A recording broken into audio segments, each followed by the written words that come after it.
Forum de coopération de Chine-Afrique ce vendredi marquait la fin de cette haute rencontre.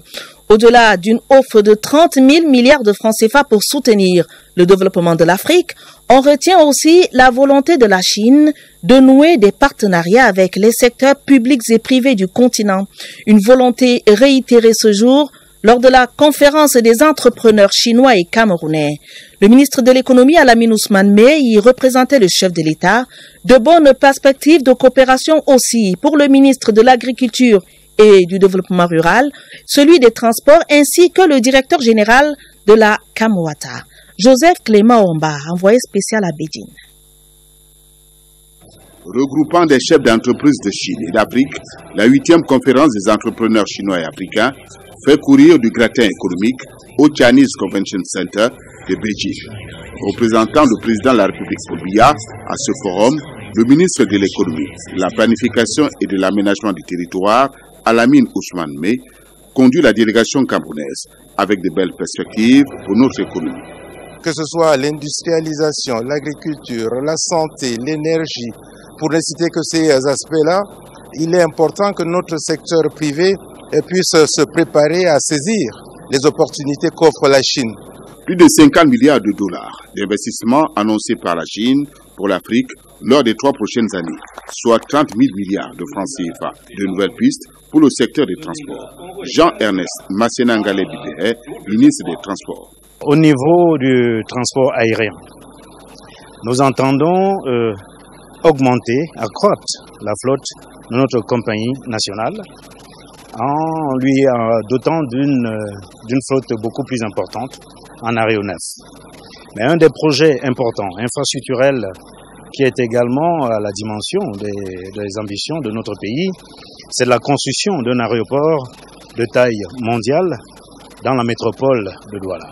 Pour ce qui est du sous-secteur ferroviaire, nous avons 5 lignes essentielles que nous entendons développer. À Beijing, le concept est revenu comme un leitmotiv, la modernisation. Elle s'avère salutaire pour l'agriculture de seconde génération. Gabriel Mbaye-Robé, ministre de l'Agriculture. La Chine, vous savez qu'ils sont très développés en production de riz. Dans ce sens, nous avons déjà beaucoup de coopération avec l'Inde, avec la Corée, avec le Japon. Mais ce qui nous intéresse beaucoup plus aujourd'hui en Chine, c'est le développement de la pomme de terre avec des nouvelles technologies, essentiellement la technique de bouture apicale racinaire, le développement du manioc avec la production des vitroplans de manioc et le développement du champignon. Au niveau des petites et moyennes entreprises, la Chambre de commerce, sous le prisme des annonces fortes du FOCAC 2024, y perçoit une perche à saisir. Christophe Eken, président de la Chambre de commerce, d'industrie, des mines et de l'artisanat du Cameroun. Nous allons signer une convention et pouvoir ainsi informer nos entreprises de toutes les possibilités que nous avons eues ici. Particulièrement, j'ai été approché par une entreprise de panneaux solaires qui m'a montré des appareils formidables. Nous allons pouvoir les exposer peut-être et chercher des partenaires au Cameroun pour pouvoir les associer.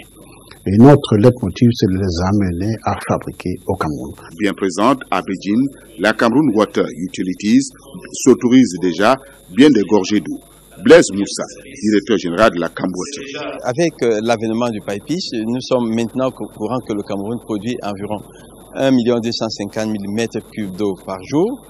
Il est question de relever le défi de faire en sorte que les ménages accèdent à l'eau potable. C'est pour ça que notre présence ici permet de faire en sorte que, auprès du gouvernement, nous puissions identifier des partenaires fiables à même d'aider le Cameroun, bien sûr dans des partenariats gagnant-gagnant, à réaliser cet objectif d'un meilleur accès à l'eau potable. Plusieurs chefs d'État africains sont montés au créneau pour exalter une coopération mutuellement bénéfique. Les dirigeants du Sénégal, du Zimbabwe, du Zambie, du Gabon, de Sao Tomé et Principe se joignent ainsi au Premier ministre Li Qiang pour se féliciter de ses bonnes affaires, comme des plantes qui fleurissent dans le terreau fertile de l'amitié sino-africaine.